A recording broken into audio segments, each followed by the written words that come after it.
Well, hello, jazz friends. How in the world are you? Tom Manuel here, the founder and director of the Jazz Loft in Stony Brook, New York, the East Coast's only museum, performance venue, and educational institute solely dedicated to the American-born art form called jazz. We have a little bi-weekly series we're doing. It's called Behind the Scenes. It's an opportunity for me to get into the archives and talk to you about some of the wonderful memorabilia we have on display and the personalities that produced it.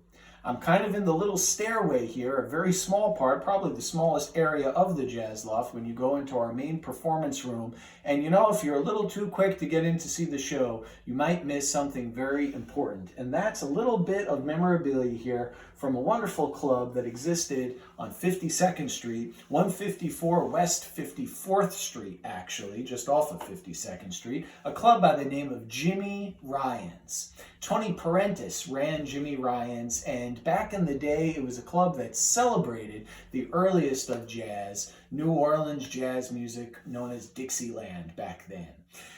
Jimmy Ryan had this wonderful place in New York. It was billed as the oldest jazz club in New York, and people like Roy Eldridge would play there. Jimmy McPartland, Yank Lawson, Pee Wee Irwin, Wild Bill Davidson, and many others. You just heard a wonderful recording of the great Bobby Hackett with a group playing a tune called Tiger Rag.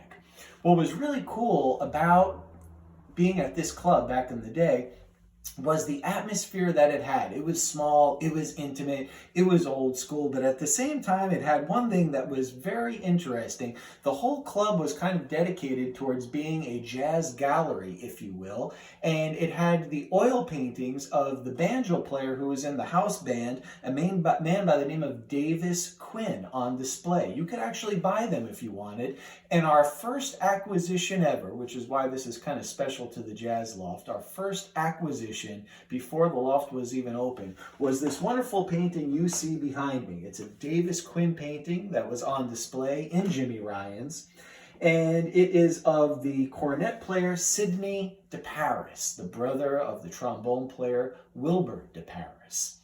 Our first acquisition, if you will, and a wonderful little piece of history celebrating Tony Parentis' Jimmy Ryan's Jazz Club. We also have a great little album on display here. It's an album called Little Jazz and the Jimmy Ryan All-Stars. It's autographed and personally inscribed by Little Jazz, Roy Eldridge, and it featured Bobby Pratt, Joe Moragni, Major Holly, Dick Katz, and Eddie Locke, as well as Little Jazz, Roy Eldridge. We also have this wonderful program from Jimmy Ryan's club.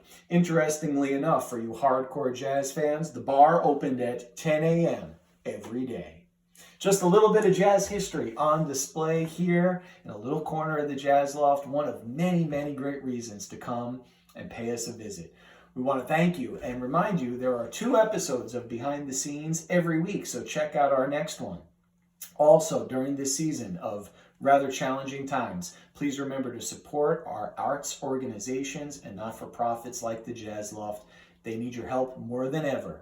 Also, please help and support our jazz musicians and artists during this time.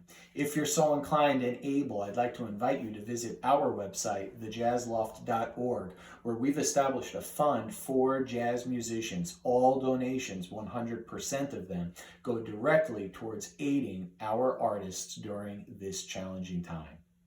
Duke Ellington once said that a problem is an opportunity to do your best. We're doing our best here at the Jazz Loft to keep your spirits up, to keep you inspired, to support our jazz musicians and support this wonderful art form we call jazz.